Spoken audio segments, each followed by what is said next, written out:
আউযু বিল্লাহি মিনাশ শাইতানির রাজিম বিসমিল্লাহির রহমানির রহিম আসআলুল্লাহাল আযীম রাব্বাল আরশিল আযীম আইয়াসবিয়াকা। আজকে আমি আপনাদের সম্মুখে ওই সকল মা বোনদের জন্য এসেছি যে মা বোনদের সন্তান হয় না এবং সন্তানের জন্য লালায়িত। সেই মা বোনদের জন্য খাস করে আমি একটা ফর্মুলা বলবো, আর ফর্মুলাটা হবে খুবই ইম্পর্টেন্ট। তাই আমি আপনাদের সম্মুখে আলবেরা ব্যাপারে বলবো, কিভাবে খাবেন, কেমন করে খাবেন সন্তানের জন্য। তার আগে আমি আপনাদেরকে একটা পবিত্র কোরআন থেকে একটি আয়াত শোনাতে চাই। সূরা হুজুরা আয়াত নম্বর 8। আল্লাহ তাআলা পবিত্র কোরআনের মধ্যে বলছে, ফাদলাউ মিনাল্লাহি ওয়া নিয়ামাত, ফাদলাউ মিনাল্লাহি ওয়া নিয়ামাত। এটা আল্লাহর দান, এটা আল্লাহর দান অনুরূপ স্বরূপ। আল্লাহ আলিমুল হাকিম, আল্লাহ সর্বজ্ঞ প্রজ্ঞাময়। তারপরে আল্লাহ তাআলা আবার বলছেন, উলাইকা হুমুর রাশিদিন, এই লোকেরাই সাফল্যমণ্ডিত যারা আল্লাহ পাকের নিয়ামতকে ভালোবাসছেন। উলাইকা হুমুর রাশিদিন, এই লোকেরাই সঠিক পথ প্রাপ্ত হয়েছে যারা আল্লাহ পাকের নিয়ামতকে ভালোবাসছে।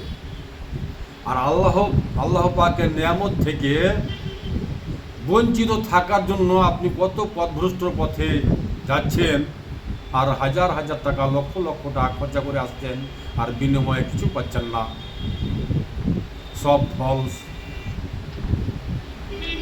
এই কোরআনের আয়াতটিকে যদি আপনি বুঝতে পেরে নেন, তাহলে ইনশাআল্লাহ আলহামদুলিল্লাহ আল্লাহ পাকের দয়াতে, আল্লাহ পাকের কৃপাতে আপনাকে পথভ্রষ্ট পথ ছাড়তে বাধ্য হতে হবে।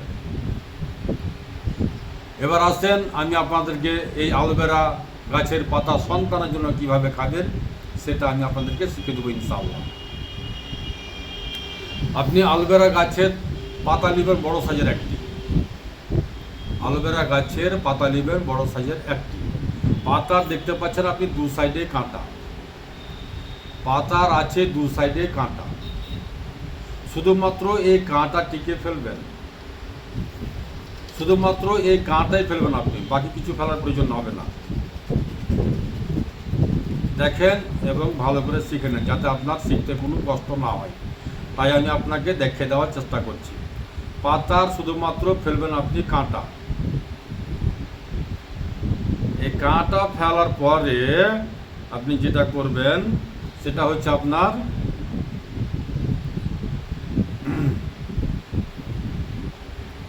এই কাঁটাটাকে ফেলার পরে এই পাতাটাকে আপনি পাতলা পাতলা মিহি মিহি করে কাটবেন চাকু দিয়ে। এই পাতাটাকে আপনি খুব পাতলা পাতলা করে চাকু দিয়ে কাটবেন। কাটার পরে এভাবে কাটবেন। কাটার পরে আপনি একটা কাঁচের বা স্টিলের যে কোনো সাইজের একটা গ্লাস নেবেন। এই দেখেন গ্লাস, এই গ্লাস নেবেন। এই গ্লাসের ভিতরে একটি পাক্কা কেলা নেবেন, একটি পাকা কেলা নেবেন, পাক্কা কেলাটাকে আপনি এইভাবে ভরবেন। ছিলকাটাকে ছিলবেন, ছিলকা চারো সাইডে ঝুলবে, ছোকা চারো সাইডে ঝুলবে। অর্ধেক ছিললেন, অর্ধেকটা ভিতরে ভরে দিচ্ছেন এই গ্লাসের ভিতরে। গ্লাসের ভিতরে ভরার পরে পাতাটা চারো সাইডে ঝুলবে, আর এইভাবে বিসমিল্লাহ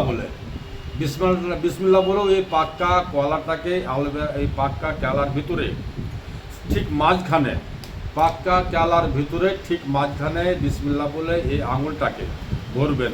যে মা আমার সন্তানের জন্য লালায়িত, সেই মা নিজের আঙুল বিসমিল্লাহ বলে ওই পাক্কা কেলার ভিতরে ভরবেন।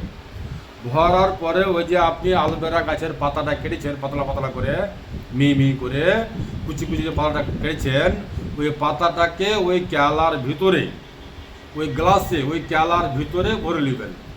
ভরার পরে ওখান থেকে উঠিয়ে পাক্কা কেলার ছিলকাকে ধরবেন, আর ওখান থেকে আপনি আস্তে আস্তে বিসমিল্লাহ বলে খাবেন। এবং কেলাটিও খাবেন পূর্ণ, এবং পাতাটিকেও খাবেন পূর্ণ পাতা এবং পূর্ণ কেলা। সম্পূর্ণ আপনি খেয়ে নেবেন। যদি তার ভিতরে কিছু, এই গ্লাসের ভিতরে যদি কিছুটা ঢুকে যায়, পড়ে যায়, তাহলে ওটাকেও আপনি আঙুল দিয়ে কেটে কেটে খাবেন। আর কখন খাবেন, কোন টাইমে খাবেন? যখন আপনার মেহনা হবে, যখন আপনার পিরিয়ডস হবে, তখন আপনি 3 দিন খাবেন।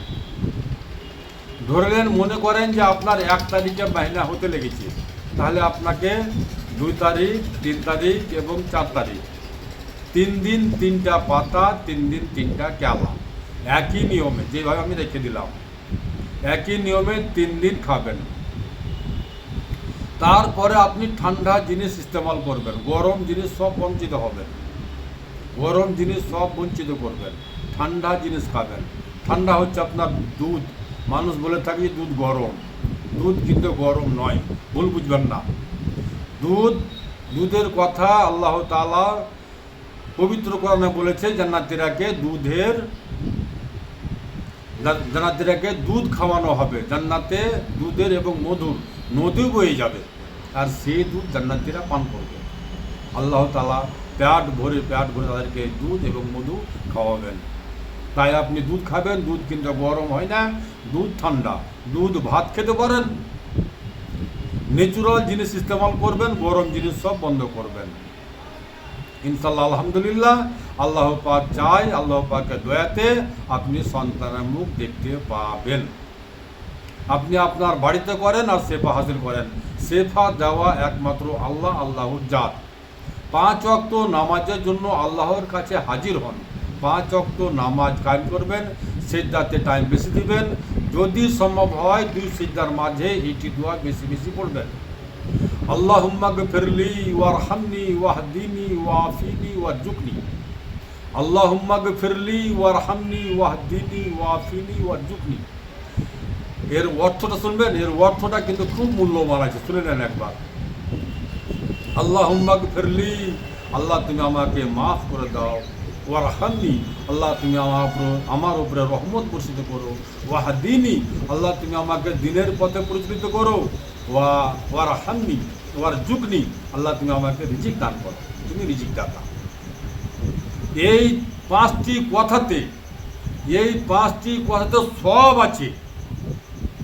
2 সিজদার মাঝে যখন আপনি এক সিজদা দিয়ে যখন আপনি উঠা বসছেন, 2 সিজদাতে যাবেন, ওই উঠা বসাতে ওইখানে এই দোয়াটা আপনি তেলাওয়াত পড়বেন। আল্লাহুম্মা গফিরলি, আল্লাহ তুমি আমাকে মাফ করে দাও। ওয়ারহামনি, আল্লাহ তুমি আমার উপরে রহমত বর্ষিত করো। ওয়াহদিনি, আল্লাহ তুমি আমাকে দিনের পথে পরিচালিত করো। ওয়াআফিনি, আল্লাহ তুমি আমাকে সুস্থতা দান করো। আল্লাহ যাকে সুস্থ দান করে দেয় তার অসুখী সুখী থাকে। ওয়ারজুকনি, আল্লাহ তুমি আমাকে রিজিক দান করে দাও। আল্লাহ পাক যদি আপনার অসুখ না রাখে, তাহলে আপনি সন্তান হবে না কেন? ইনশাআল্লাহ আপনার সন্তান হবে। এখানে একটি ভাষা আছে, ওয়াআফিনি, আল্লাহ তুমি আমাকে সুস্থ দান করে দাও। যাকে আল্লাহ পাক সুস্থ দান করে দেয়, আল্লাহ পাক যাকে বরকত দিয়ে দেয়। বরকত মানে কি?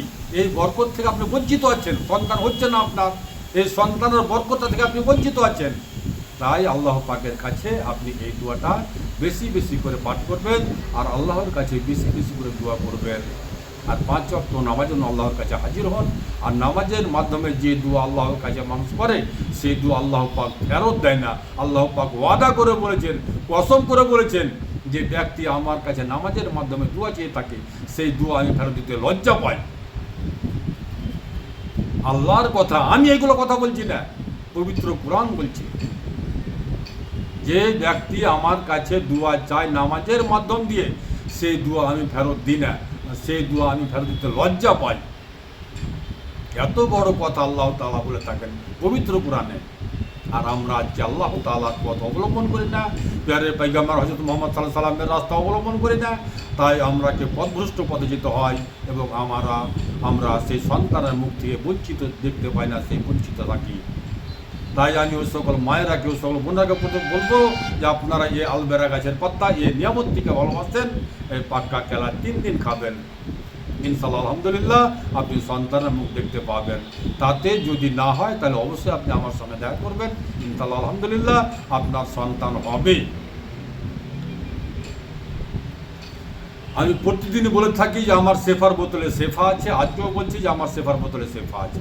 এই সেফার বোতলে মরণ ছাড়া সকল সমস্যার সমাধান আছে। এতে কোনো সাইড এফেক্ট নাই, কোনো কেমিক্যাল নাই, সম্পূর্ণ ন্যাচুরাল, যা আমি আমার বাড়িতে করে থাকি। তাই আমি উচ্চস্বরে বলে থাকি যে আমার সেফার বোতলে সেফা আছে। আমার ঠিকানা হচ্ছে মালদা কালীচক পুরাতন হাট, 1 নম্বর পঞ্চায়েত অফিসের সামনে। আমার নাম মোশাররফ হোসেন, মোবাইল নাম্বার 9775411421।